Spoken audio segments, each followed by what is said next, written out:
चलिए कांग्रेस की स्थापना देखेंगे। इससे पहले हम लोग जिस टॉपिक को देख रहे थे उसका नाम था कांग्रेस की पूर्ववर्ती संस्थाएं। मतलब कांग्रेस की स्थापना होने से पहले जो भी संस्था स्थापना हुई, आखिर वो भले ही राजनीतिक क्षेत्रों में कार्यरत हो, सामाजिक क्षेत्रों में कार्यरत हो, उनको हमने देखा। ठीक है, अब हम लोग देखेंगे कांग्रेस की स्थापना को देखेंगे। उसके बाद हमारा टॉपिक जो रहेगा, पत्र वगैरह जो होता है वो संपादक वगैरह का नाम देखेंगे, गवर्नर जनरल वगैरह देखेंगे, और गांधी एज में प्रवेश करेंगे, नेशनल मूवमेंट को करते हुए निकल जाएंगे। ठीक है, तो चलिए, जो बहुत महत्वपूर्ण टॉपिक है, तो चलिए शुरुआत करते हैं। और यहाँ पे दिया हुआ है, नीचे की सूची के 4 राजनीतिक दलों में किसकी स्थापना सबसे अंत में हुई। ठीक है, ब्रिटेन की कंजर्वेटिव पार्टी, संयुक्त राज्य अमेरिका की डेमोक्रेटिक पार्टी, अब बात करेंगे संयुक्त राज्य अमेरिका की रिपब्लिकन पार्टी, और दूसरी बात करेंगे तो भारतीय राष्ट्रीय कांग्रेस। तो भारतीय राष्ट्रीय कांग्रेस की बात करेंगे, इसकी स्थापना सबसे बाद में हुई थी। ठीक है, अब किसकी स्थापना कब हुई थी उसके बारे में जरा हम लोग यहाँ पे देखते हैं। तो सबसे पहले आप देखोगे श्रमिक दल, जिसको लेबर पार्टी कहते हैं। ठीक है, ध्यान रखना, श्रमिक दल जिसको हम लोग क्या बोलते हैं, लेबर पार्टी कहते हैं। एक मिनट, क्या आ गया बीच में। ठीक है, तथा अनुदार दल जिसको हम लोग कंजर्वेटिव पार्टी कहते हैं, ब्रिटेन की प्रमुख राजनीतिक पार्टी है। तो ब्रिटेन में 2 प्रमुख राजनीतिक पार्टी है, एक है आपका श्रमिक दल है जिसको हम लेबर पार्टी कहते हैं। कभी कभी इससे प्रश्न भी आ जाता है, क्योंकि जिस समय भारत को आजादी मिली उस समय वहां पर लेबर पार्टी की सरकार थी। इसके जो प्राइम मिनिस्टर का नाम क्या था, आजादी के समय लेबर पार्टी की सरकार बनी थी, प्राइम मिनिस्टर का नाम क्या था? हम्म विंस्टन चर्चिल के बाद ब्रिटेन का प्रधानमंत्री कौन बना था? बिल्कुल, एटली बना था। ठीक है, और जो ये चर्चिल जो था किस पार्टी का था? कंजर्वेटिव पार्टी का था। ठीक है, ये दोनों पार्टियां आरंभिक हीग तथा टोरी नामक राजनीतिक पार्टियों के ही संगठित एवं आधुनिक रूप है। ठीक है, ब्रिटेन में कंजर्वेटिव पार्टी की स्थापना 1834 में हुई थी। कब हुई थी? तो 1834 में ब्रिटेन में आपको कंजर्वेटिव पार्टी की स्थापना होती है। डेमोक्रेटिक एवं रिपब्लिक पार्टियां अमेरिका की 2 प्रमुख पार्टियां हैं। ठीक है, डेमोक्रेटिक और रिपब्लिकन कहाँ की पार्टी है? अमेरिका की पार्टी। अभी जो डोनाल्ड ट्रंप जो राष्ट्रपति बने वो किस पार्टी के हैं, डेमोक्रेटिक के हैं या फिर रिपब्लिकन के हैं, क्या बताएंगे? रिपब्लिकन है। ठीक है, ध्यान रखना, अमेरिकी संविधान निर्माता राजनीतिक दलों के अस्तित्व के विरुद्ध थे। ठीक है, मतलब अमेरिका में जो संविधान को जो बनाने वाले थे वो राजनीतिक दल नहीं चाहते थे, मतलब किसी प्रकार के राजनीतिक दल नहीं थे चाहते थे। ठीक है, भारत में भी एक नेता ऐसे थे जो कि चाहते थे दल विहीन राजनीति हो। कौन ऐसे नेता थे जो कि मतलब राजनीतिक पार्ट, मतलब वो किसी प्रकार का दल के अस्तित्व को नहीं मानते थे? बता सकते उस प्रमुख नेता के? बिहार से ही थे वो। अम्बेडकर। नहीं, अम्बेडकर नहीं थे। Jayaprakash I think Narayan. जयप्रकाश नारायण होंगे। ठीक है, हाँ ठीक है। उसके बाद किंतु अमेरिकी संविधान के लागू होने 1789 में अमेरिकी संविधान लागू होने के पश्चात 19वीं शताब्दी के प्रारंभ में रिपब्लिकन एवं डेमोक्रेटिक पार्टी की स्थापना हुई। कालक्रम की दृष्टि से भारतीय राष्ट्रीय कांग्रेस की स्थापना कंजर्वेटिव पार्टी इंग्लैंड तथा रिपब्लिकन की बात करेंगे 1854 एवं डेमोक्रेटिक पार्टी यूएसए के पश्चात हुई।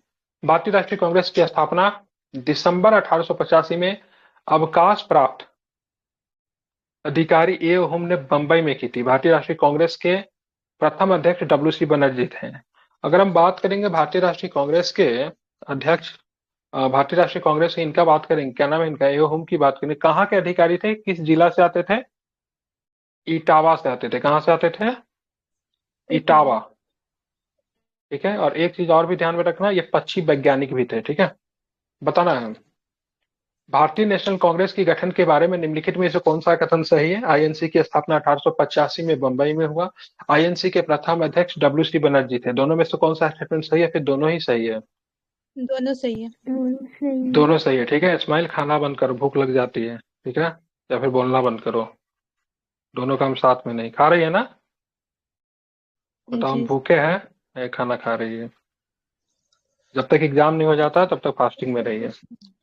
निम्नलिखित कथन पे विचार कीजिए। ठीक है, कोई कोई भारतीय भारतीय राष्ट्रीय कांग्रेस को प्रारंभ नहीं कर सकता था यदि कांग्रेस का संस्थापक एक महान अंग्रेज और एक विशिष्ट सेवा निवृत्त अधिकारी न होता। तो ऐसा इसलिए कि उन दिनों राजनीतिक आंदोलन में इतना अविश्वास था कि सत्ताधारी इस आंदोलन को दबाने के लिए कोई न कोई तरीका निकाल लेते। भारतीय राष्ट्रीय कांग्रेस की स्थापना इनमें से इन भारतीय राष्ट्रीय कांग्रेस की स्थापना पर इनमें से किसने ये कथन कहा था?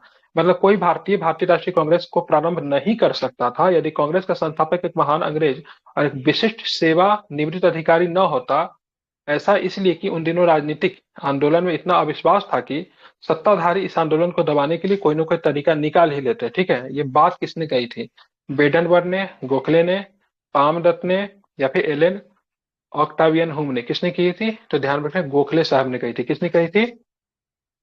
गोखले साहब ने कही थी। स्टेटमेंट है, इसको याद रखिए। ठीक है, ए हुम के द्वारा भारतीय राष्ट्रीय कांग्रेस की स्थापना 1885 से पहले भारतीय राष्ट्रीय द्वारा कई क्षेत्रीय संगठन बनाए गए तथा उन्हें राजनीतिक जागरूक का परिचय देते हुए जनता के वैधानिक हितों के लिए कई आंदोलन किए। इस समय अगर किसी भारतीय द्वारा अखिल भारतीय स्तर का संगठन बनाने की शुरुआत की जाती तो यह डर रहता है कि सरकार इसे प्रारंभ में ही नष्ट कर देती। ठीक है, मतलब गवर्नमेंट इसको शुरू में ही नष्ट कर देती अगर इसका फाउंडर अगर कौन होता, अगर इसका फाउंडर को इंडियन होता तो। ठीक है, इसलिए गोपाल कृष्ण गोखले ने कहा कि किसी भारतीय द्वारा भारतीय राष्ट्रीय कांग्रेस की स्थापना नहीं हो सकती थी यदि कांग्रेस का संस्थापक एक महान अंग्रेज तथा पूर्व भारतीय सिविल सेवा का अधिकारी न होता।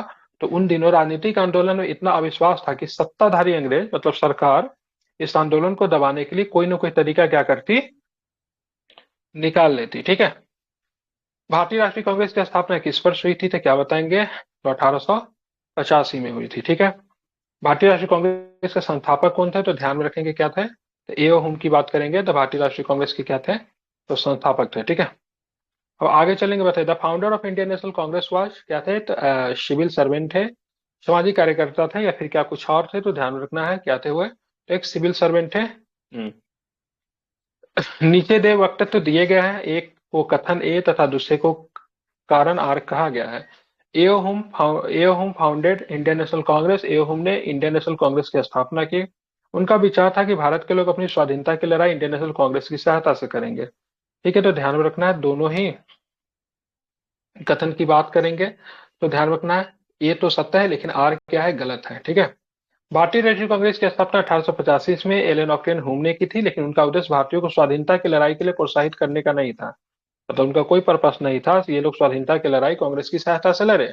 1916 में यंग इंडिया में प्रकाशित एक लेख में सुरक्षा बाल्ब सिद्धांत के बारे में लाला लाजपत राय ने लिखा था।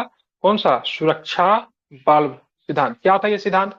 लाला लाजपत जी का कहना था लॉर्ड डर्फिन के दिमाग की उपज है कांग्रेस। आगे उन्होंने लिखा कि कांग्रेस की स्थापना को सामाजिक आजादी प्राप्त करने से ज्यादा यह था कि उस समय ब्रिटिश साम्राज्य पर आसन खतरे से उसे बचाया जा सके। ठीक है, क्योंकि उससे पहले आप देखोगे तो 1857 की विद्रोह हो गई थी, जो कि एक तरह से देखेंगे तो आप कह सकते हो कि लीडरलेस मूवमेंट थी। ठीक है, और ब्रिटिश कभी भी नहीं चाहते थे कि 1857 जैसा विद्रोह फिर कभी हो। ठीक है, इसलिए कांग्रेस की स्थापना की गई थी ताकि ब्रिटिश सरकार को बचाया जा सके।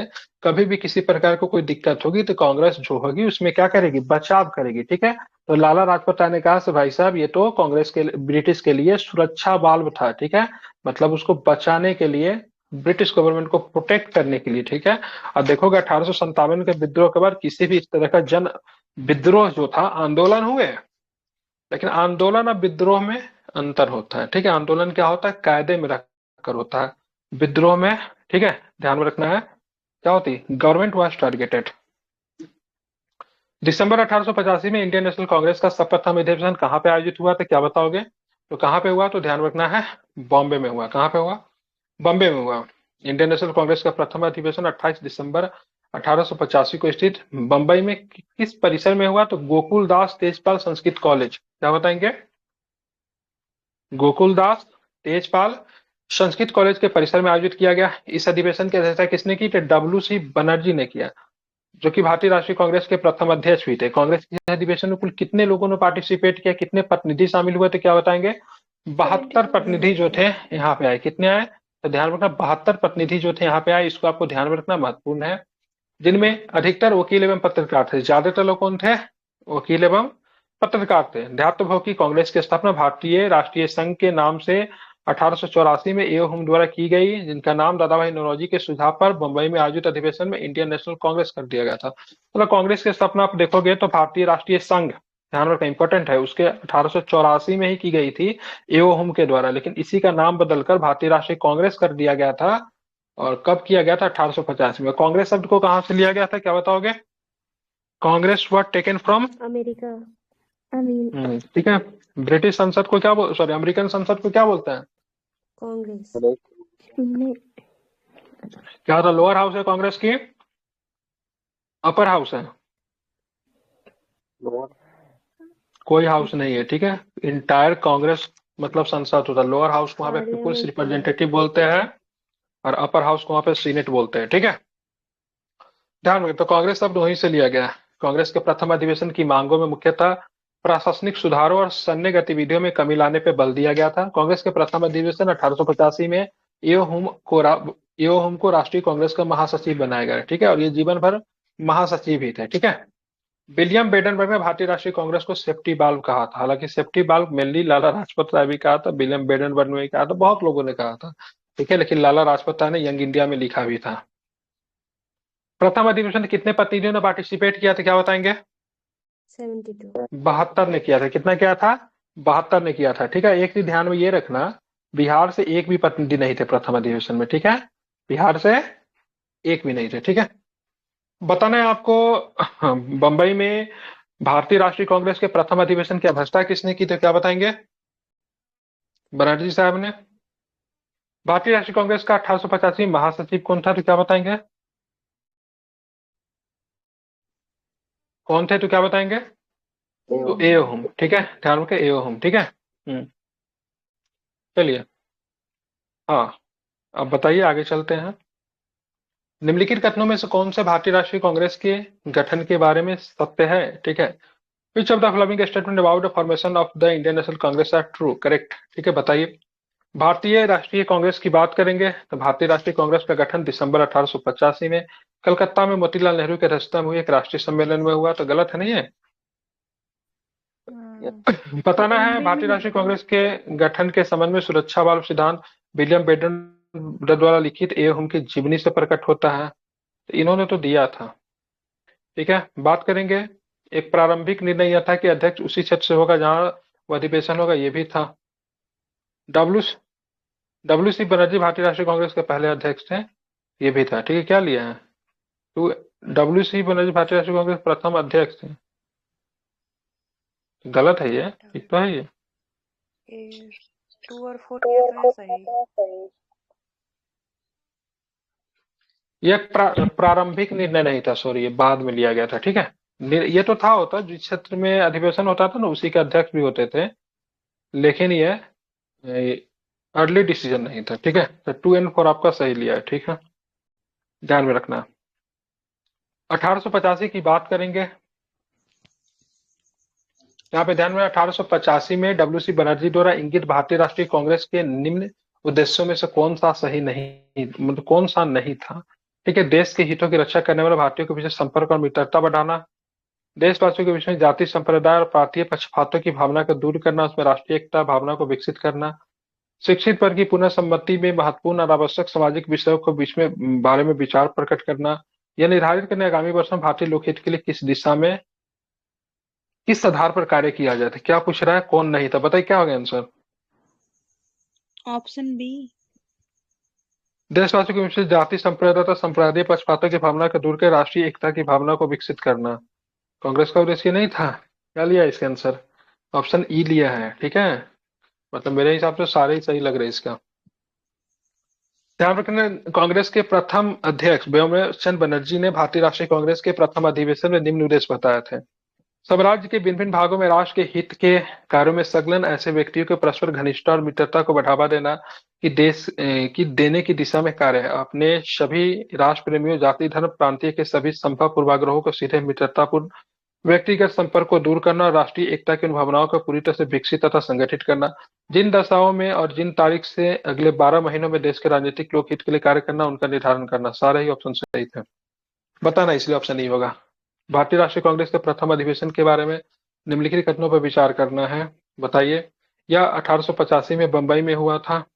भारतीय राष्ट्रीय कांग्रेस के समकालीन अधिवेशन होने के कारण सुरेंद्र नाथ बनर्जी इस अधिवेशन में उपस्थित नहीं हुए थे। मैंने कल के क्लास में बताया था ना, जी सर। ठीक है, कल का क्लास के क्लास में बताया था ना, से ये नहीं शामिल हुए थे, प्रमुख नेता थे लेकिन नहीं शामिल हुए थे क्योंकि इनका ऑलरेडी 85 में अधिवेशन चल रहा था। ये अधिवेशन कहाँ पे हो रहा था, तो कलकत्ता में अधिवेशन था, तो बंबई नहीं आ पाए थे, ठीक है।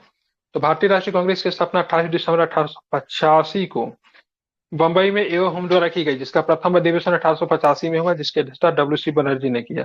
किंतु सुरेंद्र नाथ बनर्जी इस अधिवेशन में उपस्थित नहीं हुए थे, क्योंकि 25 दिसंबर 1885 ईस्वी को कलकत्ता में द्वितीय इंडियन नेशनल कांग्रेस कॉन्फ्रेंस की स्थापना हो रही थी। पहला वाला 1883 में हुई थी, या दूसरा वाला कब हुई थी? 1885 में हुई थी, ठीक है। जिसकी अध्यक्षता किसने किया था? तो सुरेंद्र नाथ बनर्जी ने किया था, ठीक है। इसी वजह से वो नहीं आ पाए थे, हालांकि उस समय कांग्रेस के, सॉरी, उस समय देश के महान नेताओं में से एक थे ये।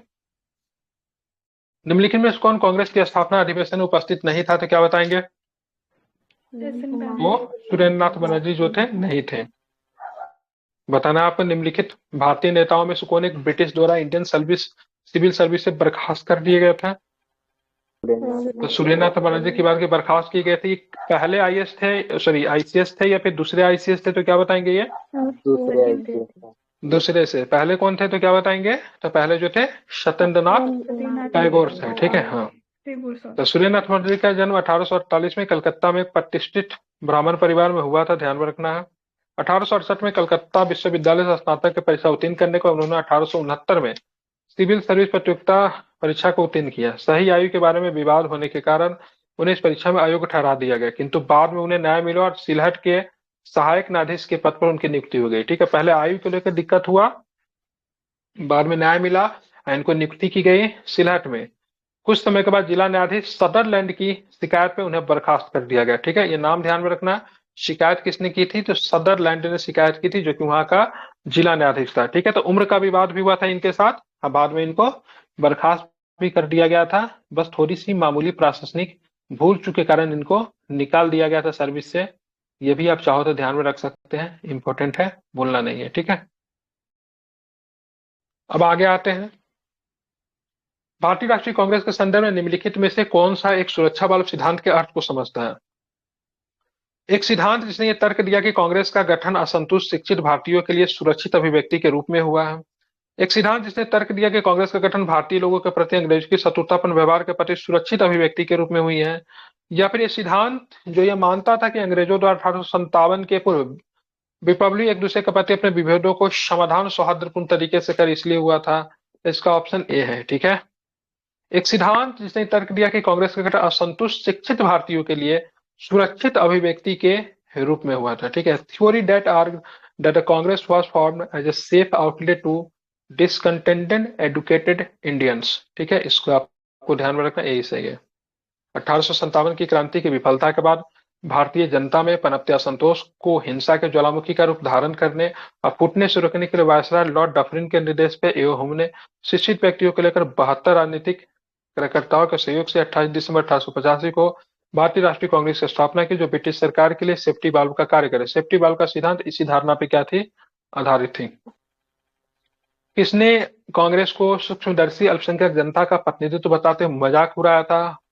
Who has ridiculed Congress as representing only short-sighted minority of people? किसने? डफरिन ने या फिर कर्जन ने? किसने उड़ाया था? तो क्या बताएंगे? ठीक है, तो डफरिन ने उठाया था, ठीक है। इसी के शासनकाल में कांग्रेस की स्थापना हुई थी। कांग्रेस की स्थापना की बात करेंगे, दिसंबर 1885 में हुई थी। उस समय भारत का गवर्नर डफरिन था। ब्रिटिश प्राइम मिनिस्टर कौन थे उस समय 1885 में? चर्चिल।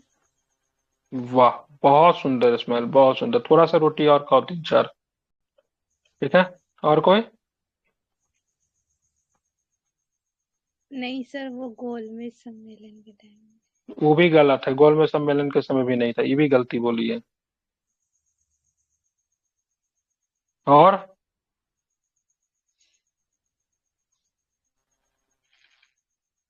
किसी का नहीं पता है? गैल्डस्टोन, क्या नाम था? गैल्डस्टोन। क्लास में रहेगी तब ना, क्या क्या क्या होता है। हाँ, 5 मिनट आए फिर निकल गए। गैल्डस्टोन कौन था 85 में? गैल्डस्टोन, ठीक है। डफरिन कब था? डफरिन वायसराय था, ठीक है। प्राइम मिनिस्टर कौन था 85 में? ग्लैडस्टोन, ठीक है। चर्चिल कब था? सेकेंड वर्ल्ड वॉर के समय, ठीक है। इटली कब था? जब भारत को आजादी मिली तब, ठीक है। जब गोलमेज सम्मेलन हुआ उस समय कौन था? तो रामजे मैकडोनाल्ड था, ठीक है। ये सब ब्रिटिश प्राइम मिनिस्टर आपको याद होना चाहिए, ठीक है।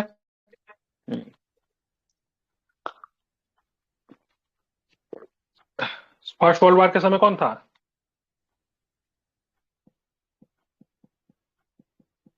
फर्स्ट वर्ल्ड वॉर के समय कौन था बताइए? लॉर्ड जॉर्ज था। कौन था? Lord George. ठीक है। सेकेंड वर्ल्ड वॉर के समय चर्चिल। एक नेता जिसने युद्ध तो जीता लेकिन वह चुनाव हार गया, किसके बारे में कहते हैं? एक नेता, जो नेता युद्ध जीतता ना, कभी चुनाव नहीं हारता, लेकिन उसने बहुत बड़ा युद्ध जीता। खुद अपने देश को लोगों को ही नहीं बताया, मित्र राष्ट्र के लोगों को ही बचाया, लेकिन वो युद्ध हार गया। किसके बारे में कहते हैं? चर्चिल के बारे में कहते हैं। ठीक है। हाँ बिल्कुल, चर्चिल तो युद्ध जीता था लेकिन चुनाव वो हार गया। ठीक है। तो कांग्रेस की स्थापना दिसंबर 1885 को हुई थी। उस समय भारत का गवर्नर लॉर्ड डफरिन था। ब्रिटिश प्राइम मिनिस्टर ग्लैडस्टोन थे। ध्यान रखना, जिससे कांग्रेस को सुंदर सी अल्पसंख्यक जनता का प्रतिनिधि बताए हुए मजाक उड़ाया था तथा कांग्रेस की मांगों का अज्ञात में छलांग की संज्ञा दी थी। जबकि कर्जन ने कांग्रेस की शांतिपूर्ण मृत्यु में योगदान देने की बात कहकर कांग्रेस की अवहेलना की थी। ठीक है। मैं भारत में रहते हुए इसका शांतिपूर्ण क्या देखना चाहता हूँ? ठीक है, अंत देखना चाहता हूँ। ठीक है। बट गांधी जी इसको सीरियस ले लिए और ब्रिटिश का ही अंत कर दिए। ठीक है। चलिए, साबरमती का संत तूने कर दिया कमाल। चलिए, भारतीय राष्ट्रीय कांग्रेस की स्थापना किस गवर्नर जनरल के समय में हुई थी? सेम क्वेश्चन, डफरिन के समय में। बताइए, भारतीय राष्ट्रीय कांग्रेस की स्थापना से भारत का वायसराय कौन था? रिपीट है, डफरिन। भारतीय राष्ट्रीय कांग्रेस के दूसरे अधिवेशन की अध्यक्षता किसने की? तो दूसरे अधिवेशन की अध्यक्षता किसने की थी? क्या बताएंगे? तो दादा भाई भाई नौरोजी। नौरोजी। कब हुआ था दूसरा अधिवेशन? 86 में। तो 1886 में। ठीक है। उसके बाद ये बने 1893 में। ठीक है। उसके बाद बने 1906 में। 1906 में बेचारे आराम से लंदन में बैठ के वहां के सर्दी का एंजॉय कर रहे थे। ठीक है। लेकिन जब नरम दल गरम दल जब लड़ने के लिए जब एकदम मूड बना लिया था, और जब दो पार्टी के बीच में लड़ाई हो, घर में ही दो लोगों के बीच, तब गार्जियन को बुलाया जाता है। ठीक है। तब सोचा से ऐसे लोगों को कांग्रेस का अध्यक्ष बनाया जाए जिसका न तो नरम दल वाले विरोध करे न तो गर्म दल वाले विरोध करे। तब उनको स्पेशली लंदन से बुलाया गया कि आइए देखिए क्या हो रहा है। ठीक है। 1906 के अधिवेशन में इनको, ठीक है, अध्यक्ष बनाया गया। ठीक है। लेकिन 1907 में कौन बनता? 1907 में बोले हम तो नहीं बन रहे। ठीक है। वही हुआ 1907 में, जब ऐसे लोगों को बनाया गया तो फिर जाके मतलब क्या हुआ, वहां पे नरम दल और गर्म दल में क्या हो गया, विभाजन हो गया। तो 1906 में कोई ऐसा प्लान नहीं था इनको अध्यक्ष बनाने का, लेकिन घर के झगड़ा को दूर करने के लिए, ठीक है, बना दिया गया। समझ गए? तो 3 बार कांग्रेस के अध्यक्ष रहे। कब तक रहे? 1986 में रहे, 1993 में रहे, और फिर कब रहे? 1906 में रहे। ठीक है। फिर 1906 में कलकत्ता अधिवेशन हुआ था, ध्यान में रखना है। 86 में भी कलकत्ता अधिवेशन हुआ था। 93 का मुझे भी याद नहीं है, एक बार चेक कर लेना कहाँ का था। ठीक है। अब बात करेंगे यहाँ पे भारतीय राष्ट्रीय कांग्रेस के नागपुर, नागपुर नहीं होगा। ठीक है। भारतीय राष्ट्रीय कांग्रेस के दूसरे अधिवेशन की अध्यक्षता 1886 में दादा भाई नौरोजी ने की थी। इसमें 33 मुस्लिम प्रतिनिधियों ने पार्टिसिपेट किया था। ठीक है। तो दूसरे अधिवेशन में 33 मुस्लिम पार्टिसिपेंट थे। 1906 में कलकत्ता अधिवेशन में, जिसकी अध्यक्षता नौरोजी ने की थी, पहली बार कांग्रेस के मन से औपनिवेशिक स्वराज्य की मांग की गई थी। 1906 में, ठीक है, स्वराज की मांग की गई थी। ठीक है। स्वराज की मांग पर्सनल कैपेसिटी पे नहीं किया गया था। ठीक है। कांग्रेस के मंच से किया गया था, यह आपको ध्यान में रखना है। 1902 में अहमदाबाद में कांग्रेस अधिवेशन की अध्यक्षता सुरेंद्रनाथ बनर्जी ने की थी। फिरोज शाह मेहता ने 1885 ईस्वी में तैयब जी एवं तेलंग के साथ मिलकर बॉम्बे प्रेसिडेंसी एसोसिएशन की स्थापना हुई थी। तो बैदुद्दीन तैयब जी केती तेलंग और फिरोज शाह मेहता को बंबई के त्रिमूर्ति के नाम से जानते हैं। ठीक है। ध्यान रखना है। रनाडे साहब को क्या बोलते थे? सुकरात। क्या बोलते थे उनको? रनाडे साहब को क्या बोलते थे? सुकरात। ठीक है। हाँ, गणेश आगरकर को 1909 में आजीवन निर्वासन की सजा हुई थी। आगरकर जी को ध्यान में रखना है, उसी में फंस गए थे आई थिंक। निम्नलिखित में से किसे बंबई के त्रिमूर्ति के नाम से जाना जाता था? तीनों का नाम बताइए, क्या नाम था उनका? केटी तेलंग, फिरोज शाह केटी मेहता। तेलंग, फिरोज शाह मेहता, बदरुद्दीन तैयब। बिल्कुल, केती तेलंग, ठीक है, फिरोज शाह मेहता और साथ में तैयब जी। ठीक है। चलिए, बताना है आपको भारतीय राष्ट्रीय कांग्रेस के द्वितीय सम्मेलन में कितने मुस्लिम प्रतिनिधि ने, इसको बोलते हैं बहुत ही ज्यादा बेतुका क्वेश्चन। ठीक है। मतलब बेवकूफ टाइप का क्वेश्चन जो होता है, इसी प्रश्न को बोलते हैं। ये पक्का 66वीं बीपीएससी में ना मुश्किल से तुक्का जो मारा होगा उसी को सही होगा, क्योंकि उसका किसी का सही होने की उम्मीद ही नहीं थी प्रश्न को। ठीक है। तो ऐसे बकवास प्रश्न भी कभी कभी पूछते हैं। तो इसमें 33 मुस्लिम सदस्य जो थे पार्टिसिपेट किए। हाँ, ये प्रश्न पूछा था प्रथम कांग्रेस के अधिवेशन में कितने बिहारी लोगों ने पार्टिसिपेट किया था, बिहार से कितने लोग थे? तो एक भी नहीं थे। ठीक है। ध्यान में रखना है। तो बिहार से आपके एक भी नहीं थे, इसको आप ध्यान में रखना। बताना है भारतीय राष्ट्रीय कांग्रेस के प्रथम मुस्लिम अध्यक्ष इनमें से कौन था, तो क्या बताएंगे? बैरुद्दीन तैयब जी, ठीक है। और ये आपका कौन सा अधिवेशन था? तीसरा अधिवेशन था, ठीक है। अब यहाँ पे देखना, इसमें काफी लोग पहुंच गए। किनका माइक खुल गया? बंद कीजिए।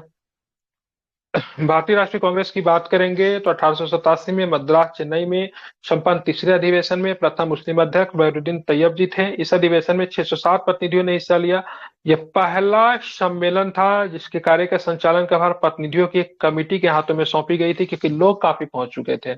आगे चल के विषय निर्धारणी समिति कहलाई।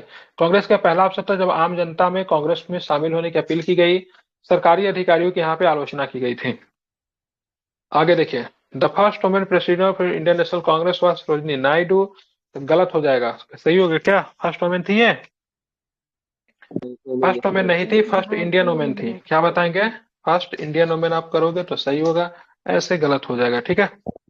हाँ, the first Muslim president of Indian National Congress was Badruddin Tyabji. तो सेकंड तो सही है, पहला वाला की बात करेंगे आपका गलत है। भारतीय राष्ट्रीय कांग्रेस की प्रथम महिला अध्यक्ष 1917 में एनी बेसेंट बनी थी। कौन सा अधिवेशन था 1917 वाला? कानपुर अधिवेशन। नहीं, गलत। Sir Kolkata sir. सही है। कलकत्ता अधिवेशन था, ठीक है, 1917 वाला, ठीक है, ध्यान रखना है, ठीक है। और जो सरोजिनी नायडू जो बनी थी 1925 में, वो कानपुर अधिवेशन था, ठीक है।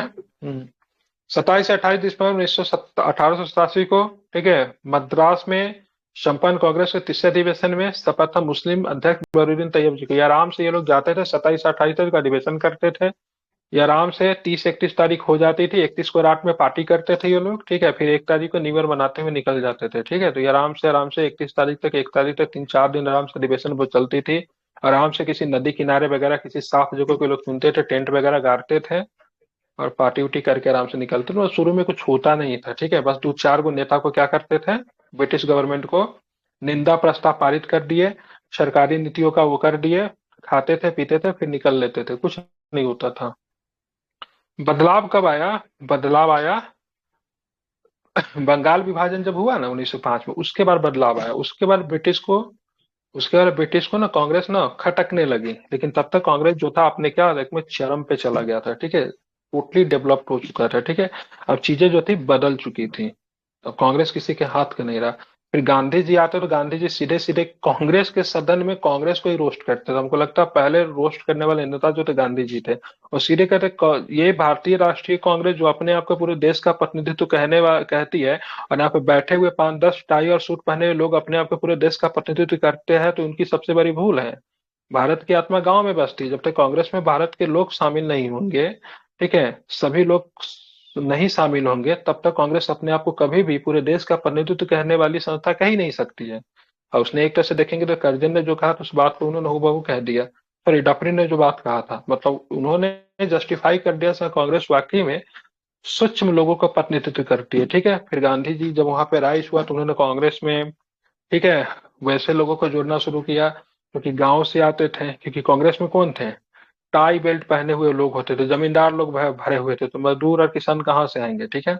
उसके बाद गांधी जी के समय आप देखोगे बिहार में ही कोई अधिवेशन हुआ तो हमें डेलीगेशन 1912 वाला अधिवेशन में डेलीगेशन फी को घटाकर 25 पैसा कर दिया गया था। मतलब कांग्रेस में शामिल होने का, अभी भी आप किसी पार्टी में शामिल होंगे तो 5-10 रुपया 20 रुपया 50 रुपया देना पड़ता है, तो उन्होंने 25 पैसा रख दिया था ताकि ज्यादा से ज्यादा लोग जो हो इसमें क्या कर सकते हैं, शामिल हो सकते हैं। तो भारतीय राष्ट्रीय कांग्रेस के प्रथम निर्वाचित यूरोपीय अध्यक्ष कौन था, तो क्या बताएंगे? यूले साहब थे, ठीक है। ये 1888 का इलाहाबाद अधिवेशन था। राष्ट्रीय अधिवेशन में जॉर्ज इलो को अध्यक्ष निर्वाचित किया गया, कांग्रेस के प्रथम निर्वाचित यूरोपीय अध्यक्ष भी थे। लाठी क्लब की स्थापना निम्नलिखित में से किसने की थी, तो तिलक जी ने लाठी क्लब की स्थापना की थी, ठीक है। बाल गंगाधर तिलक का जन्म 1856 में महाराष्ट्र में हुआ था। बाल गंगाधर तिलक लोकमान्य के उपनाम से जाने जाते थे। तिलक के प्रयासों से डक्कन एजुकेशन सोसाइटी में फर्गुसन कॉलेज की स्थापना हुई थी। तिलक ने जनमत को जागृत करने के लिए केसरी जो थी मराठी में निकलती थी, और मराठा जो था अंग्रेजी में निकलती थी। दोनों के दोनों साप्ताहिक थे, ठीक है। सॉरी, केसरी जो थी दैनिक थी, ऐसे प्रश्न भी पूछे जा सकते हैं। अब मराठा जो था आपका साप्ताहिक था, ठीक है, ध्यान रखना। तिलक को मांडले जेल में रहते हुए इनको अरेस्ट कर लिया गया था। मांडले जेल में इनको रखा गया था अरेस्ट करके, ठीक है। जब वहां पे मांडले जेल में थे तो इन्होंने किताब लिखी थी जिसका नाम है गीता रास। क्या नाम है? गीता रास के नाम से जाना जाता है। गीता पे एक टीका लिखी थी। अब बोलोगे सर टीका क्या होता है? तो टीका का मतलब ये सिंपल होता है, मतलब कोई जटिल चीजों को, ठीक है, उसको डिफाइंड कर दे, आसान शब्दों में उसको रिप्रेजेंट करे, उसको टीका बोलते हैं। समझ रहे हैं ना? जैसे मान लो संस्कृत में कुछ लिखा हुआ है, कोई जटिल किताब है, उसका उसने किसी ने क्या किया, उसको हिंदी में या फिर किसी वर्नाक्युलर लैंग्वेज उसको ट्रांसलेट करके उसको आसान बना दिया, तो उसको क्या बोलते हैं? उसको टीका बोलते हैं। ठीक है, तो उसको टीका बोला जाता है। तो उन्होंने टीका लिखा, तो उस टीका का नाम क्या था? तो उस टीका का नाम क्या था? गीता रहस्य था। ठीक है, ध्यान में कहाँ पे लिखा था? मांडले जल। आप पूछोगे मांडले जल कहाँ पे पड़ता है? तो मांडले जल म्यांमार में पड़ता है। ठीक है, तो वहां पे मांडले जल में तिलक जी को रखा गया था। ठीक है, मांडले जल में लाला लाजपत राय को रखा गया था। मांडले जल में अजीत सिंह को रखा गया था। ठीक है, और अजीत सर सिंह जो थे भगत सिंह के चाचा थे। ठीक है, क्या? सर जब ये जेल गए थे जिस टाइम, उसी टाइम उनका नाम, मतलब उनको लोकमान्य का भी टाइटल मिला था ना? इसको लेकर विवाद है। कुछ लोग कहते हैं लोकमान्य का टाइटल तब मिला था जब उन्होंने पुणे में जब प्लेग फैल गया था ना, तो वहां पे उन्होंने बहुत काम किया था। ठीक है, प्लेग फैलने के समय उस समय हुआ था, या फिर कुछ लोग कहते से नहीं, उसे रैंड रैंड की जो हत्या कर दी थी, क्या नाम था उनका, चापेकर बंधु ने, उस समय उन्होंने कहा था सब तिलक से प्रेरित है, तो उन समय उसका नाम आया था। कुछ लोग बोलते हैं नहीं, जेल जाने के बाद उनका नाम लोकमान्य पड़ गया था। तो इसको लेकर थोड़ा विवाद है। अब ये क्वेश्चन बनेगा भी नहीं, क्योंकि कोई व्यक्ति का नाम कब पढ़ा नहीं पढ़ा, जब उसके इतिहास में चार पांच ऐसे घटना है जो कि बहुत अधिक इंपॉर्टेंस है, तो सब अपने अपने कॉन्सेप्ट बना सकते हैं। सर हम तो उस वजह से कहते हैं, कोई तीसरा पर्सन कहेगा हम तो उस वजह से कहते हैं, कोई चौथा पर्सन कहेगा हम तो उस वजह से कह सकते हैं। तो इसका कोई कॉन्सेप्ट बनेगा ही नहीं। ठीक है, ओके, ये सब। लेकिन आफ्टर जेल जाने के बाद, हालांकि जेल भी 3 बार गए हैं, ठीक है, तो यस ये सर। राष्ट्रीय स्तर के नेता बन गए थे। तिलक ने जनता को संगठित करने के लिए धार्मिक मनोभाव उभारने का प्रयास भी किया। इसी उद्देश्य से उन्होंने गणपति उत्सव और शिवाजी उत्सव एक 93 में शुरू किया था, एक 95 में शुरू किया था। तिलक क्लब समिति, लाठी क्लब, अखाड़ा क्लब भी बनाया था। भारतीय राष्ट्रीय कांग्रेस की ब्रिटिश समिति कब स्थापित हुई? तो ध्यान रखना 1889 में। ठीक है, भारतीय राष्ट्रीय कांग्रेस की ब्रिटिश समिति, ब्रिटिश कमेटी ऑफ इंडिया की स्थापना 1889 लंदन में की गई थी। इसके सचिव जो थे विलियम डिग्बी थे। इसी समिति ने लंदन में भारतीय मसलों में अंग्रेजों को अवगत कराने के लिए इंडिया नामक पत्रिका का भी प्रकाशन किया था। कांग्रेस के लिए समर्थन प्राप्त करने के लिए 1889 में एक समिति की स्थापना हुई थी। निम्न में से कौन इस समिति का सभापति थे? तो क्या नाम था? Mister Digby. क्या नाम था? क्या नाम था उसका? सचिव जो थे मिस्टर डिग्बी। ठीक है, अब आते हैं भारतीय राष्ट्रीय कांग्रेस के द्वितीय मुस्लिम अध्यक्ष कौन थे? तो पहले बरुद्दीन तैयब जी, और उसके बाद कौन बने थे? दादा भाई तो नौरोजी। दादा भाई नौरोजी मुस्लिम थे। क्या बात है। वो तो पारसी थे। रहीमतुल्लाह शानी। क्या नाम था उनका? रहीमतुल्लाह शानी। ठीक है, तो भारतीय राष्ट्रीय कांग्रेस के ध्यान में रहीमतुल्लाह शानी, ये बहुत इंपॉर्टेंट अधिवेशन है, कलकत्ता अधिवेशन है। ठीक है, 1896 वाला। क्यों इंपॉर्टेंट है इसका? क्या नाम था? इंपॉर्टेंट क्यों है इसका? वंदे जनगण मातरम हो गए। फिर जनगण मन, कौन बोला जनगण मन? वंदे वंदे मातरम सर। मातरम। हाँ, भारतीय जनगण मन 1911 वाला अधिवेशन में। ठीक है, भारतीय राष्ट्रीय कांग्रेस के प्रथम मुस्लिम अध्यक्ष बदरुद्दीन तैयब जी थे। उन्होंने मद्रास में आयोजित कांग्रेस सम्मेलन 1887 की अध्यक्षता की। कांग्रेस के द्वितीय मुस्लिम अध्यक्ष मोहम्मद रहीमतुल्लाह सयानी कलकत्ता 1896 थे, जिन्होंने स्वयं वंदे मातरम का गान किया था। बताना भारतीय राष्ट्रीय कांग्रेस के निम्नलिखित में से किस अधिवेशन में निकासी के सिद्धांत, ठीक है, ध्यान रखना है, ठीक है, ड्रेन ऑफ वेल्थ के सिद्धांत को औपचारिक रूप से स्वीकार किया गया? तो कौन सा? तो ध्यान में रखना है। तो इसका आंसर लिया इनमें से कोई नहीं। ठीक है, भारतीय राष्ट्रीय कांग्रेस को 1896 के कलकत्ता अधिवेशन में निकासी के सिद्धांत को औपचारिक रूप से स्वीकार किया गया। कौन सा अधिवेशन था? 1896 वाला। ठीक है, तो ड्रेन ऑफ वेल्थ थ्योरी की बात करेंगे तो 1896 में कौन सा अधिवेशन? तो ध्यान रखना है, कलकत्ता अधिवेशन। ठीक है, बिल्कुल। दादा भाई नौरोजी, आरसी दत्त तथा वाचा द्वारा प्रतिपादित निकास का सिद्धांत, भारत की अंग्रेजों सिद्धांत अंग्रेजों की भारत में आर्थिक भूमिका का दोषारोपण था। किसने किसका सिद्धांत था ये? तो दिनसा वाचा, आरसी दत्त और दादा भाई नौरोजी। ठीक है, सारे नाम महत्वपूर्ण है, याद रखिएगा। हाँ बिल्कुल, इस सिद्धांत का कालांतर में उग्रवादी दल वालों ने अंग्रेजों को बदनाम करने के लिए प्रचुर मात्रा में इसका प्रयोग किया। 1897 में भारतीय राष्ट्रीय कांग्रेस को अमरावती अधिवेशन में 3 दिवसीय तमाशा कहा था। किसने कहा था 3 दिवसीय तमाशा? अश्वनी कुमार दत्त, A.K. दत्त साहब, ठीक है। अश्वनी कुमार दत्त किस मूवमेंट से जुड़े हुए प्रमुख नेता थे? अश्वनी कुमार दत्त किससे जुड़े हुए थे?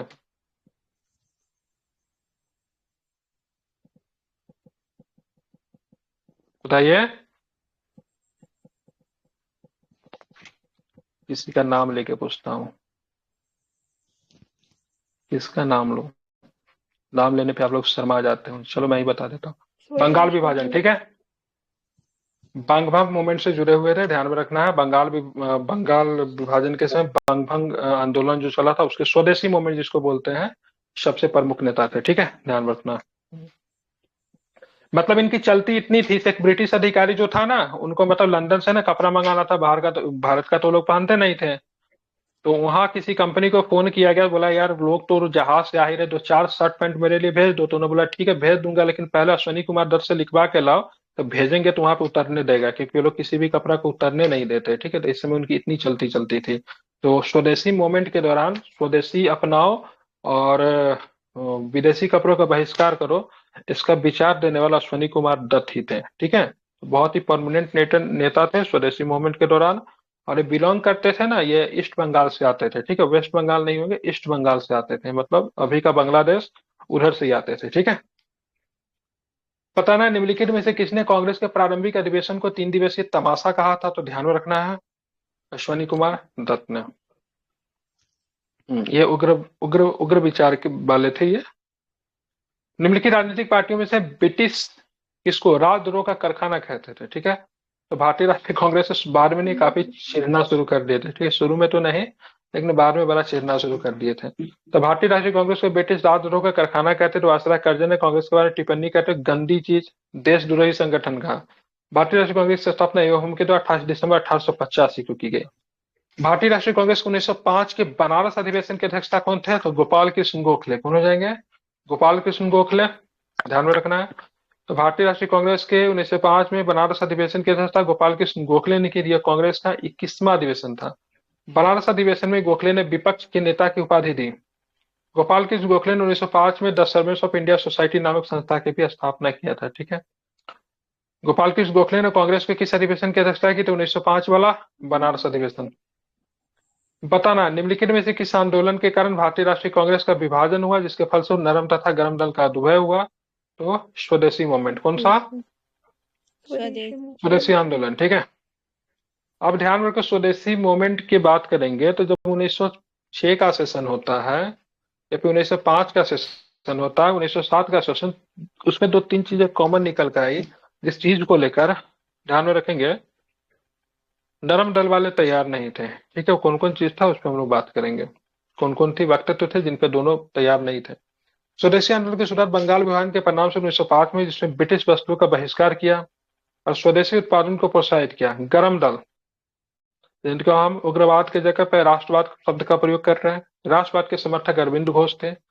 लोकमान्य बाल गंगाधर तिलक, बिपिन चंद्र पाल तथा लाला लाजपत राय स्वदेशी आंदोलन को पूरे देश में लागू करना। इनका मतलब था केवल बंगाल में ही क्यों, इसको पैन इंडिया पे चलाओ, ठीक है, संपूर्ण देश में लागू करो। जबकि नरम पंथ के समर्थक कौन थे? नरम पंथ के समर्थक जो भी थे, इसको केवल ध्यान में रखना है, कहां पे रखना चाहते थे? तो इनको केवल बंगाल तक ही सीमित रखना चाहते थे। मतभेद बढ़ता गया। 1906 में तो निपटा लिया गया, दादा भाई नौरोजी ने बचा लिया, लेकिन 1907 में कांग्रेस के सूरत अधिवेशन में कांग्रेस नरम दल एवं गरम दल में विभाजित हो गई। 20वीं सदी के प्रारंभिक वर्षों में कांग्रेस के विभाजन की प्रक्रिया शुरू हुई।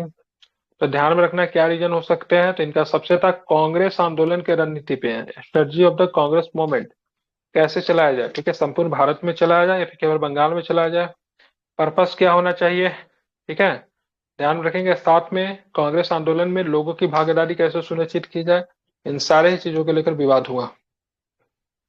निम्नलिखित में किसने 1906 के भारतीय राष्ट्रीय कांग्रेस के कलकत्ता अधिवेशन दादा भाई नौरोजी के अध्यक्षीय भाषण को उसके बदले पढ़ा था? ठीक है, तो जिन्ना ने पढ़ा था इंग्लिश के आंसर।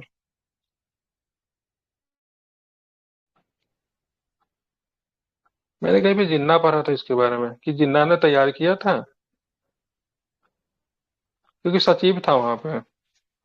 एक्सप्लेनेशन देखता हूँ निम्नलिखित में से किसने 1906 के भारतीय राष्ट्रीय कांग्रेस के अधिवेशन कलकत्ता अधिवेशन दादा भाई नौरोजी के अध्यक्षीय भाषण को उनके बदले पढ़ा था? इसमें लिया है गोपाल कृष्ण गोखले। मोहम्मद अली जिन्ना दादाभाई नौरोजी के सचिव थे। उन्होंने 1900 में भारतीय राष्ट्रीय कांग्रेस में दादाभाई नौरोजी का भाषण तैयार किया था, किंतु इस भाषण पर अधिवेशन में गोपाल कृष्ण गोखले ने पढ़ा था। अच्छा, तैयार की हुई, मुझे लगा से कुछ तो था जिन्ना से लेट। ठीक है, जिन्ना ने इसे तैयार किया था। अब पढ़ा था किसने, तो क्या बताएंगे? गोपाल कृष्ण गोखले। तो गोपाल कृष्ण गोखले ने पढ़ा था।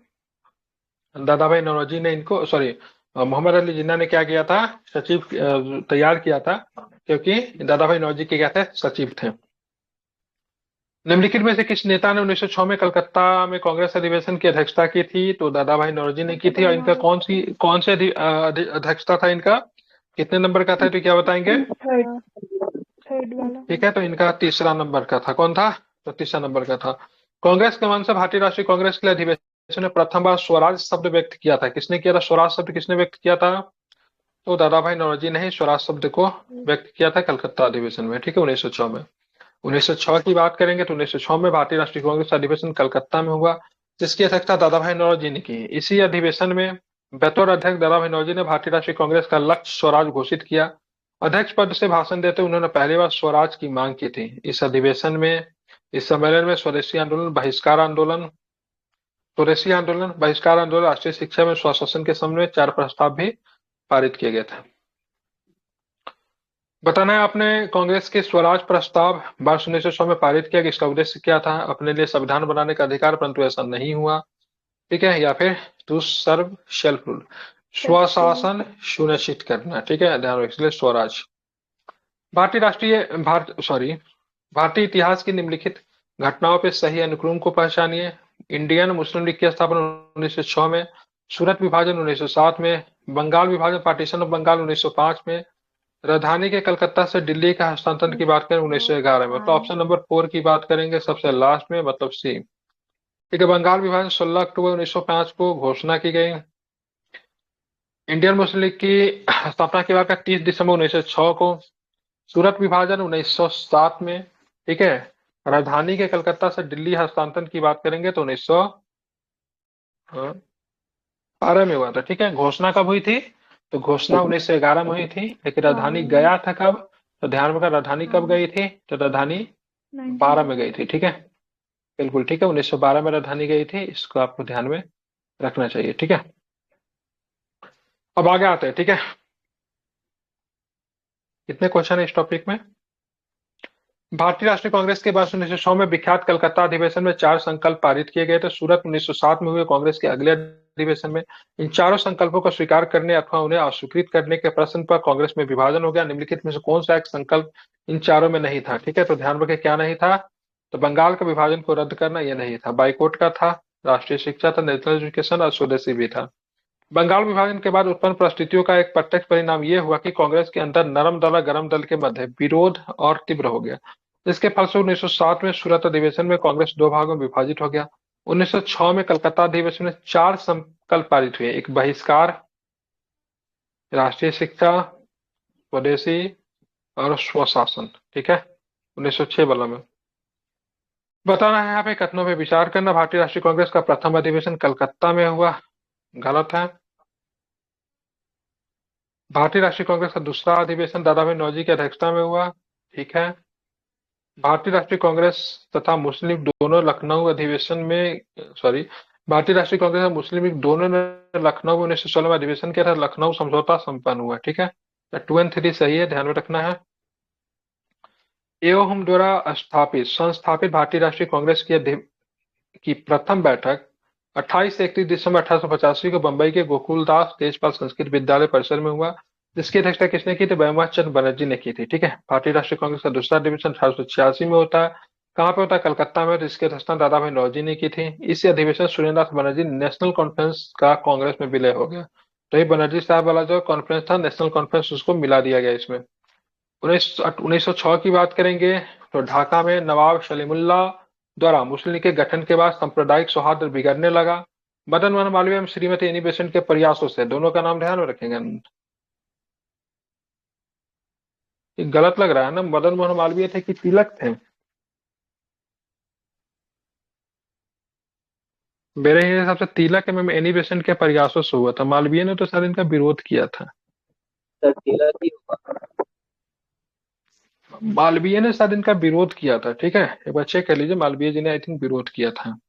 तिलक एवं एनी बेसेंट के प्रयासों से 1916 में लखनऊ में कांग्रेस एवं मुस्लिम का संयुक्त अधिवेशन हुआ, जिसकी अध्यक्षता अंबिका चरण मजूमदार ने की थी। इसमें पारित प्रस्ताव को लखनऊ पैक्ट के नाम से जाना जाता है। प्रस्ताव के तहत मुस्लिम ने सांप्रदायिक प्रतिनिधि के मांग को स्वीकार कर लिया गया था। तो यहाँ पे आप देखोगे तो मुस्लिम, यहाँ पे तुष्टीकरण की नींव रखी जाती है, ठीक है, मुस्लिम इम्पीचमेंट की नींव जो थी यहीं पे रखी गई थी, ठीक है। एक बार चेक करना, एम आई नॉट रॉन्ग, तिलक होना चाहिए। पंडित मदन मोहन मालवीय ने इसको विरोध किया था। यहाँ पे जो सांप्रदायिक प्रतिनिधित्व को लेकर कांग्रेस तैयार नहीं थी, लेकिन यहाँ पे मांग जो लिया गया था ये बहुत खराब चीज था। एपीजमेंट जो होता है बहुत ही खराब चीज है। एपीजमेंट का मतलब समझते हैं? मतलब समझिए आप पावरफुल हो, ठीक है, सपोर्ट है, समझो आप पावरफुल हो, ठीक है, तो आप कुछ गलत भी कर रहे हो ना, तो फिर भी हम आपका क्या करें, आपका विरोध नहीं करें, ठीक है। ठीक है, कोई दिक्कत नहीं, करो, कोई इशू नहीं है। इस तरह की चीजें चली। जैसे मान लीजिए शुरू में क्या हुआ था ना, शुरू में जब जर्मनी ने छोटे छोटे राष्ट्रों पे जब आक्रमण किया, तो जो भी बड़े राष्ट्र सबने उसका क्या किया, विरोध किया। विरोध नहीं किया, आराम से चुपचाप बैठे रहे, हमें क्या उधर कर रहा है, ठीक है। लेकिन बाद में जर्मनी जब वही भयानक रूप धारण कर लिया, तो आगे चल के रसिया वगैरह सबको मतलब इशू होने लगा, ठीक है। तो उसको बोला अपीच करना, ठीक है। तो यहाँ पे शुरू में कांग्रेस जो थी कभी भी सांप्रदायिक प्रतिनिधित्व को लेकर तैयार नहीं थी, लेकिन बाद में वही लखनऊ में जाकर तैयार हो जाती है, और जिस चीज को लेकर वर्षों से इनकार कर रही थी उसी चीज के लेकर तैयार हो जाती है। इस वजह से आगे चल के काफी दिक्कत उत्पन्न होने लगती है, ठीक है। क्योंकि आगे चल के फिर कांग्रेस जो है ना, इनका इनकार कर देगी कि नहीं, हम तो नहीं दे रहे सांप्रदायिक प्रतिनिधित्व। तो इसलिए मुस्लिम लीग और कांग्रेस के बीच में दूरी जो था और भी ज्यादा क्या होती है, बढ़ जाती। पहले देने से इनकार कर दिया, फिर लखनऊ में जाके मान गए, और फिर बाद में बोला से नहीं, हम तो सांप्रदायिक प्रतिनिधित्व नहीं देंगे, ठीक है। ये चीजें गलत थी। तो मदन मोहन मालवीय ने आई थिंक इन्होंने इसका विरोध किया था, और तिलक और एनिमेशन के प्रयासों से ये संपन्न हुआ था, ठीक है। मतलब होम रूल वालों ने यहाँ पे क्या किया था, अपना शक्ति प्रदर्शन किया था। एक बार चेक करना क्या आंसर है।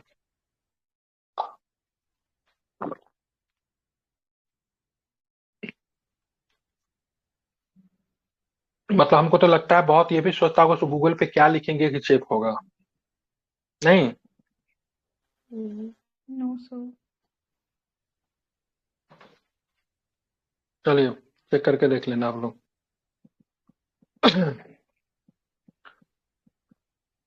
निम्नलिखित नेताओं में से कौन अभी भी भारतीय राष्ट्रीय कांग्रेस से नहीं जुड़े थे, कभी भी नहीं जुड़े हैं, ठीक है। तो ध्यान रखना है, तो बीडी सावरकर कभी भी नहीं जुड़े, ठीक है। बीडी सावरकर भारतीय राष्ट्रीय कांग्रेस के अग्रिम पंक्ति में बीडी सावरकर भारतीय स्वतंत्रता आंदोलन के अग्रिम पंक्ति के स्वतंत्रता सेनानी और प्रमुख राष्ट्रवादी नेता थे। 1899 में उन्होंने मित्र मेला, 1904 में अभिनव भारत समाज की स्थापना की थी। हिंदू राष्ट्र की राजनीतिक विचारधारा को विकसित करने का श्रेय बीडी सावरकर को है। ये हिंदू महासभा से संबंधित है, कांग्रेस से इनका कोई संबंध नहीं था। इसी तरह पर सैयद अहमद खान का भी संबंध भारतीय राष्ट्रीय कांग्रेस से कभी भी नहीं रहा था, ठीक है। निम्नलिखित में कौन है भारतीय राष्ट्रीय कांग्रेस से कभी भी संबंध नहीं रहे थे, तो सर सैयद अहमद खान, ये तो विरोध किया था ना। पता निम्न में से कौन उग्रपंथी नहीं था, ठीक है। तो ध्यान रखना, गोपाल कृष्ण गोखले जी नहीं थे, शांत स्वभाव के थे। बताना है निम्न में से कौन नेता उग्रवादी नहीं था, ठीक है, एक्सट्रीमिस्ट नहीं थे, ठीक है। तो कौन नहीं थे, ध्यान में डब्ल्यू सी बनर्जी जो थे नहीं थे, बाकी सबके सब लाल पाल बाल तो एक्सट्रीमिस्ट तो थे ही, ठीक है। पता ना आपको निम्न में से कौन उग्र राष्ट्रवादी नेता नहीं थे, ठीक है, गोखले साहब नहीं थे। बताना आपको निम्नलिखित में से कौन भारत में अतिवादी विचारधारा का प्रतिनिधित्व नहीं करते थे, ठीक है। तो ध्यान रखना है कृष्ण कुमार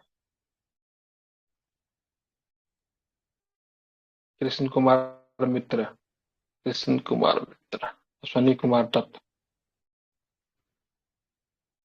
एक गलत लिए हुआ है, ठीक है, करते थे होना चाहिए यहाँ पे, ठीक है।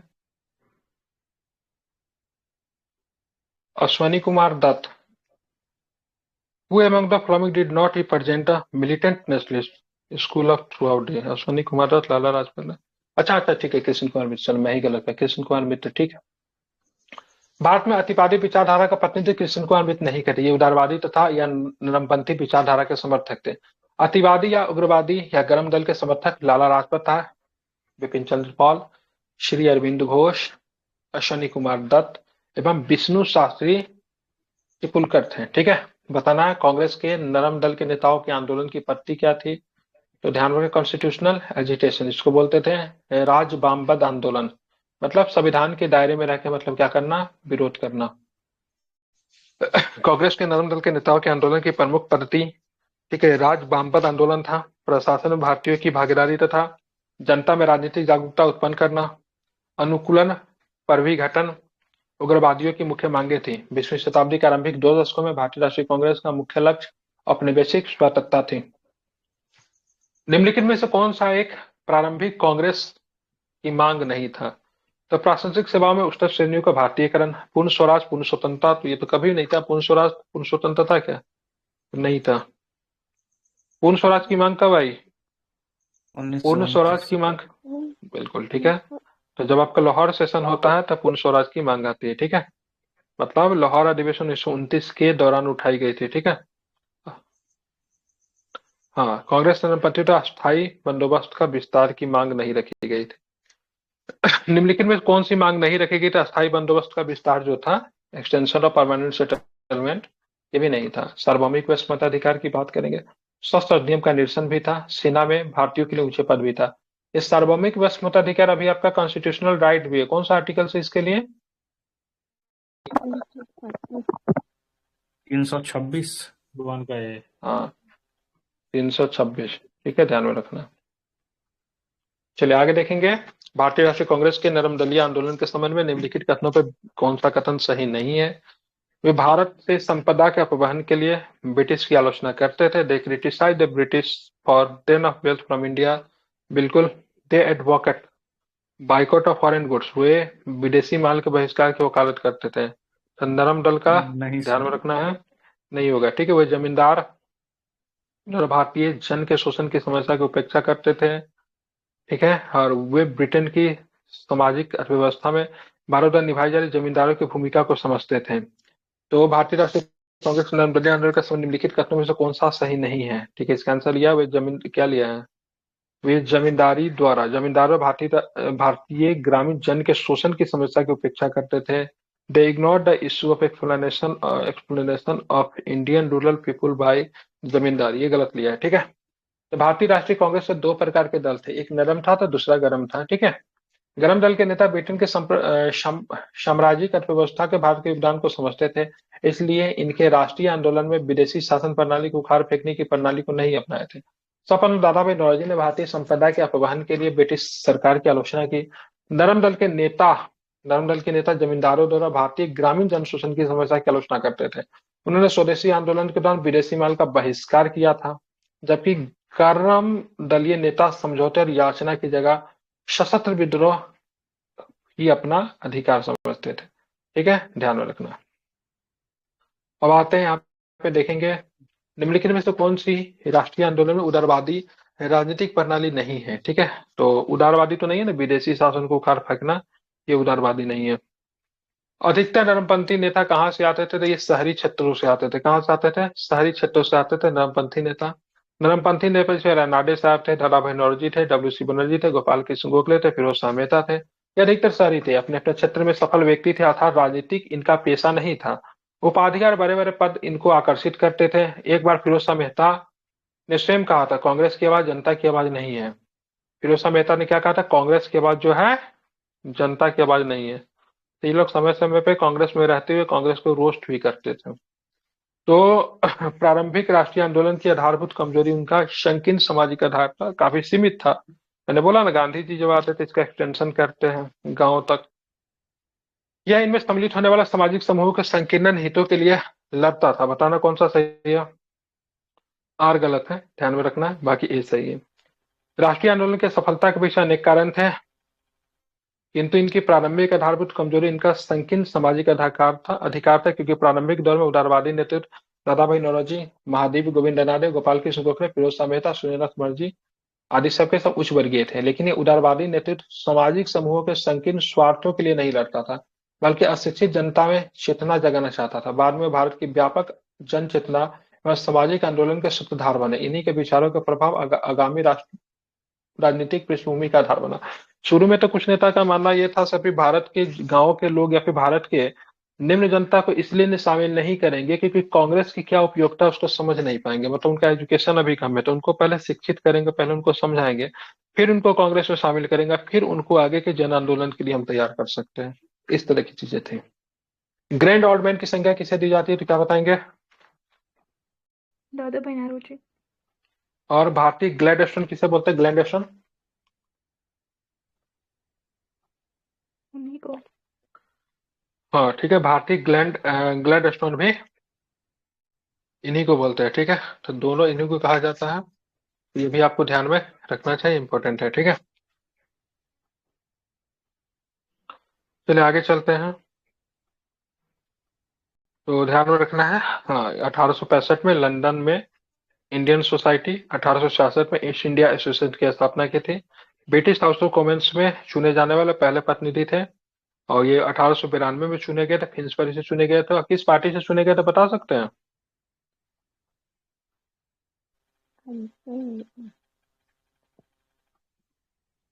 लिबरल पार्टी के, लिबरल। या फिर उदारवादी बोल सकते हो। माउस से लिखने में बन नहीं बन रहा, पेन मैंने कहाँ कहाँ भुला दिया, ठीक है। कब बने थे? 1892 से 1895। ये ब्रिटिश पार्लियामेंट के लिए चुने जाने वाले पहले भारतीय थे। और ये तो क्या चुनाव लड़ने वाले भी पहले ही थे, कि इससे पहले भी किसी ने चुनाव लड़ा था? नहीं, लड़ा था चुनाव सर। लड़ने वाले पहले नहीं थे। ठीक है, ध्यान रखना, चुनाव लड़ने वाले पहले नहीं थे, दूसरे थे, ठीक है। भारतीय राष्ट्रीय कांग्रेस के उदारवादी युग में भारतीय ग्लैंड ओशन की उपाधि किसे दी गई, तो ध्यान में रखना है। तो दादा भाई नौरोजी को। कितना दादा भाई क्वेश्चन है इसमें? Naoroji.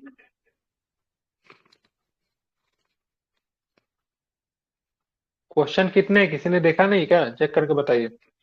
British house of Commons में चुने जाने वाले दादा भाई नौरोजी के 154 है। कितना? 154 है सर। कांग्रेस ने इतना क्वेश्चन बनता है भाई, कौन सेट किया है इसको? ब्रिटिश हाउस ऑफ कॉमन्स से चुने जाने वाले दादा भाई नौरोजी प्रथम भारतीय थे जिन्होंने इस दल के टिकट में चुनाव लड़ा था, लिबरल पार्टी, ठीक है, उदारवादी दल, ठीक है। हाँ बहुत कुछ पूछ दिया है, ठीक है। 70 करेंगे, ज्यादा नहीं करेंगे, 70 कल करेंगे, ठीक है। 154 है ना? 75 सर कर दिए सर, 154 आधा हो जाएगा। हाँ तो 75 कर देता हूँ, ठीक है। 75 एक 76 कर देता हूँ, ठीक है। तो दादा भाई नौरोजी के विषय में निम्नलिखित में से कौन सा है कथन असत्य है? वो पहले भारतीय थे जो एल्फिंस्टन कॉलेज बॉम्बे में गणित एवं भौतिकी के प्रोफेसर नियुक्त हुए थे। दादा भाई नौरोजी एल्फिंस्टन कॉलेज में 1892 नहीं, में ब्रिटिश पार्लियामेंट का एक एल्फिंस्टन कॉलेज में ये नहीं थे, उसमें शायद ये थे, क्या नाम गोखले था तो इनका? रानडे थे और रेनाडे और तिलक। गोखले होंगे, ठीक है। हाँ ये नहीं थे। 1892 में ब्रिटिश पार्लियामेंट का एक सदस्य निर्वाचित किया गया, तो ठीक है। राष्ट्र गुप्तार का आरंभ किया, ये भी ठीक है। ये भी उन्होंने सही है। 4 बार भारतीय राष्ट्रीय कांग्रेस से, ये गलत 3 है, बार। ठीक है। और पहला भी मुझे गलत ही लग रहा है, क्या आंसर लिया इसका? डी लिया है केवल। अच्छा, स्थापना में आई थिंक हुए थे, प्रोफेसर आई थिंक नियुक्त किए होंगे। दादा भाई नौरोजी पहले भारतीय थे जो एल्फिंस्टन कॉलेज बंबई में गणित एवं भौतिकी के प्रोफेसर नियुक्त किए गए थे। 1892 ईस्वी में ब्रिटिश पार्लियामेंट के प्रथम भारतीय सदस्य निर्वाचित किए गए। उन्होंने एक पत्रिका राष्ट्र गुप्तार का आरंभ किया था 1851 में, लेकिन वो कांग्रेस के पद पर 3 बार अध्यक्ष नियुक्त किए गए थे। कांग्रेस का दूसरा अधिवेशन कलकत्ता 86 में, लाहौर 93 में, एवं कलकत्ता अधिवेशन की बात करेंगे 1906 में। लाहौर वाला मैं भूल गया था, 1893 वाला है। 2 बार कलकत्ता में, 1 बार लाहौर वाला में है। बताइए निम्नलिखित में से किसने भारत के अंग्रेजी उपनिवेशिक नियंत्रण की आलोचना में अन ब्रिटिश पदावली का उपयोग किया गया था? नौरोजी। अन ब्रिटिश, तो दादा भाई नौरोजी ने क्या किया? Poverty and un British rule India में स्पष्ट रूप से ब्रिटिश सरकार के दौरान भारत की आर्थिक दुराव्यवस्था पर प्रकाश डाला था तथा धन के बहिर्गम के सिद्धांत का शपथ में प्रतिपादन किया। नौरोजी 1892 में उदारवादी दल की ओर से ब्रिटिश पार्लियामेंट के सदस्य के लिए चुने गए। वे ब्रिटिश पार्लियामेंट में चुने जाने वाले प्रथम भारतीय थे। इसके लिए उन्होंने लंदन विश्वविद्यालय में गुजराती भाषा के प्रोफेसर, जबकि एल्फिंस्टन कॉलेज में गणित का प्रोफेसर के रूप में काम किया था। लंदन विश्वविद्यालय में गुजराती भाषा के प्रोफेसर भी थे। निम्नलिखित में से कौन कथन दादा भाई नौरोजी के विषय में सत्य नहीं है? उन्होंने poverty and British rule in India पुस्तक लिखी। उन्होंने गुजराती के प्रोफेसर के रूप में यूनिवर्सिटी कॉलेज लंदन में कार्य किया। उन्होंने बंबई में महिला शिक्षा की नींव भी रखी थी।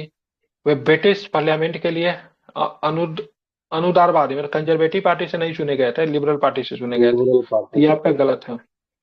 बताना है निम्नलिखित कथनों पर से विचार कीजिए कि वे निर्दिष्ट एक व्यक्ति के निचले कूट की पहचान करता है, ठीक है। ईस्ट इंडिया एसोसिएशन तो पता ही चल गया कौन होंगे, ठीक है। तो कौन होंगे तो ध्यान में रखना है। तो दादा भाई नौरोजी पढ़ दे रहा हूँ। इंग्लैंड में अपने प्रवास के दौरान उन्होंने ब्रिटिश लोगों को भारत के शासन के रूप में दायित्व के बारे में शिक्षित करने का प्रयत्न किया। उन्होंने ब्रिटिश राज्य के न्यायपूर्ण एवं दमनकारी शासन के प्रति अपने विरोध के समर्थन में भाषण दिए और लेख प्रकाशित किए। 1867 में उन्होंने ईस्ट इंडिया एसोसिएशन की स्थापना सहायता के लिए मानव सचिव भी बने थे। क्या होंगे? तो दादा भाई नौरोजी होंगे। ठीक है, ग्रैंड एल्बम इंडिया कहते हैं। धन का बहिर्गम सिद्धांत दिया था। ईस्ट इंडिया एसोसिएशन की स्थापना कब की थी? 1866 में की थी। दादा भाई नौरोजी की भारतीय राष्ट्रीय कांग्रेस को सर्वाधिक देन किया थी। ध्यान में रखें तो उन्होंने इस बात को अभिव्यक्त किया कि ब्रिटेन भारत का आर्थिक शोषण कर रहा है। उन्होंने भारतीय प्राचीन ग्रंथों की व्याख्या की, ये तो नहीं होगा। उन्होंने सभी सामाजिक बुराइयों को निकालने की आवश्यकता पर सर्वोपरि जोर दिया, तो वो भी गलत है, पहला वाला ही सही है। राजा जनता के लिए बने हैं, जनता राजा के लिए नहीं बनी है। ठीक है, राष्ट्रीय आंदोलन के दौरान निम्नलिखित में से किसने ये व्यक्तित्व दिया था? तो किसने दिया था? ध्यान में रखेंगे, दादा भाई नौरोजी ने दिया था। ठीक है, राष्ट्रीय आंदोलन के दौरान दादा भाई नौरोजी ने व्यक्तित्व दिया कि राजा जनता के लिए बने हैं, जनता राजा के लिए नहीं बनी है। ठीक है, इसका आंसर बताइए क्या होगा?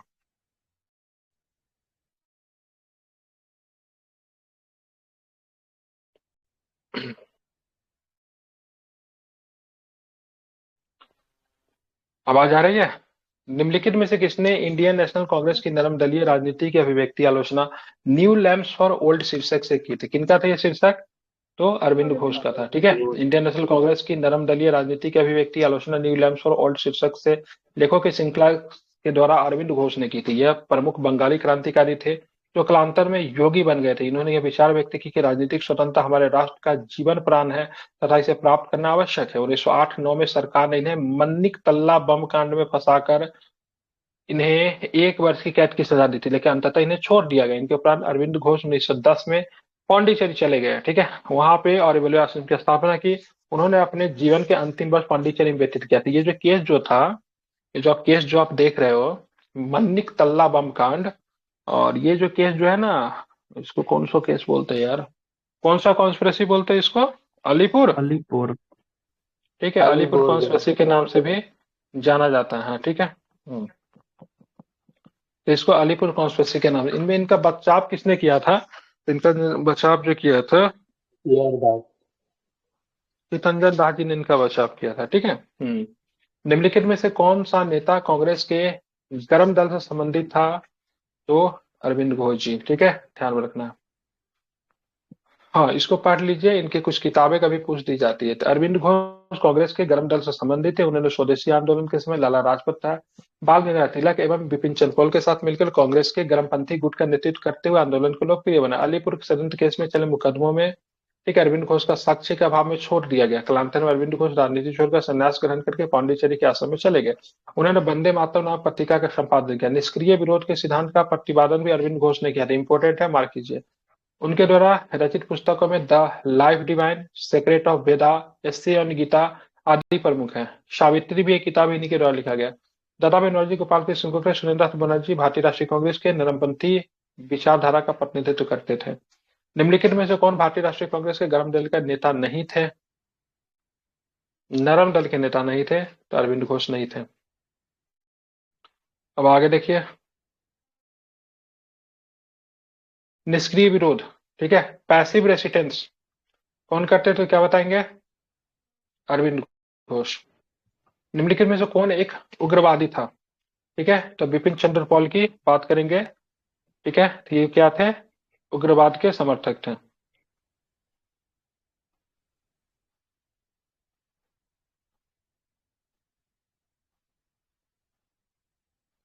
ठीक है,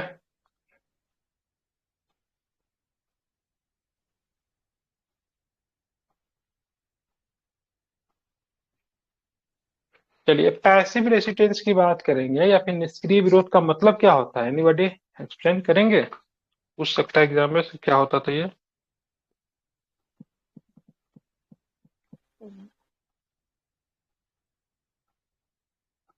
बताइए।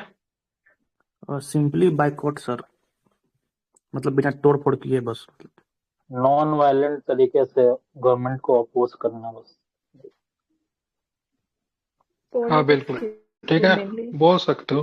हाँ ठीक है, मतलब सरकार के जो गतिविधि के प्रति मतलब विरोध को प्रदर्शित करना।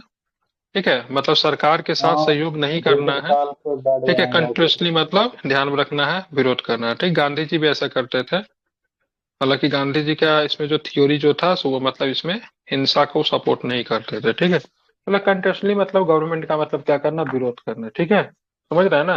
मतलब अच्छा काम कर रहा तो विरोध करो, खराब काम कर रहा तब तो विरोध करेंगे। ठीक है, मैटर नहीं है, बस यही ध्यान रखो, सरकार का विरोध करना है। ठीक है, बताना है निम्नलिखित में से कौन एक उग्रवादी थे। ठीक है, एक्सट्रीमिस्ट की बात करें कौन थे, तो ध्यान रखना है विपिन चंद्र पाल। ठीक है, बताइए निम्न में से कौन धर्मपंथी में नहीं थे। ठीक है, तो तिलक साहब नहीं थे। निम्न में से कौन मध्यम मार्गी नहीं था। ठीक है, तो तिलक साहब जो थे मध्यम मार्गी, मॉडरेट भी नहीं थे। ठीक है, विपिन चंद्र पाल के बारे में निम्नलिखित में कौन सा कथन सही है? वे कांग्रेस के नरम दल के सदस्य थे। गलत है, वह कांग्रेस के गरम दल के सदस्य थे। ये आपका सही है। ठीक है, वो स्वतंत्र भारत की पहली सरकार रक्षा मंत्री। गलत है, बंगाल के मुख्यमंत्री थे। जेपी गलत है। ठीक है, तो सेकेंड ऑप्शन की बात करेंगे, सही है। भारतीय राष्ट्रीय कांग्रेस की बात, राष्ट्रीय आंदोलन में जिन्होंने नरमदलीय के तौर पर नहीं जाना जाता है, तो तिलक साहब को नहीं जाना जाता। ठीक है, 76 क्वेश्चन करवा दिया हूँ। कल हम लोग बाकी 76 क्वेश्चन को कर लेंगे। ठीक है, भारतीय राष्ट्रीय आंदोलन के नरम पंथियों का प्रभाव दिन कब आया? तो ये 1906 के बाद आता है, आफ्टर द बंगाल के विभाजन के बाद। ठीक है, राजनीतिक सुधारों को लेकर विरोध करने वाले पहले भारतीय कौन थे? तो ध्यान रखिएगा, तो बाल गंगाधर तिलक ही थे। ये ध्यान में रखना है।